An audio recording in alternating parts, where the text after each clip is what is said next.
Hello guys, അപ്പം നമ്മൾ മലമ്പുഴ അക്വേറിയത്തിനുള്ളിലാണ് നിൽക്കുന്നത്. അവിടെ കുഞ്ഞാവയുടെ ഒരു കുഞ്ഞു വീഡിയോ ആണ് നമ്മളതിൽ ഇടുന്നത്. അവൾക്ക് ഇതെല്ലാം ആദ്യം കാണുന്നതുകൊണ്ട് വലിയ ക്യൂരിയോസിറ്റിയോട് കൂടിയാണ് അവൾ ഇതൊക്കെ നോക്കുന്നത്. വെള്ളത്തിനുള്ളിൽ ആ എയർ ബബിൾ വരുമ്പോൾ അവൾ എന്തോ വലിയൊരു സംഭവം നോക്കുന്ന പോലെ നോക്കി നിൽക്കുകയാണ് ഗായ്സ്. അതെല്ലാം ഇങ്ങനെ എല്ലാ മീനുകളിങ്ങനെ ആളിങ്ങനെ നോക്കി നിൽക്കുന്നുണ്ട്, ചിരിക്കുന്നുണ്ട്. അതിൻ്റെ ഇടയിൽ എന്നെ നോക്കുന്നുണ്ട്, ഞാൻ വീഡിയോ എടുക്കുന്നത് നോക്കുന്നുണ്ട്. അപ്പം ഇങ്ങനെ നോക്കിയപ്പോൾ അതാ ദിയൂട്ടി വേറെ മീനിനെ ഇങ്ങനെ നോക്കി നിൽക്കുകയാണ് കേട്ടോ. അവളവിടെ നിന്ന് കാര്യമായിട്ട് എന്തോ നോക്കണുണ്ട്. മീനിനെ കാണാനില്ല തോന്നുന്നു, തിരയെ തോന്നുന്നു ആളതിൽ.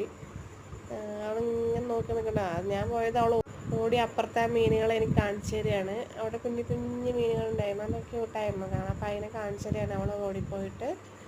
സൂപ്പറായിരുന്നു.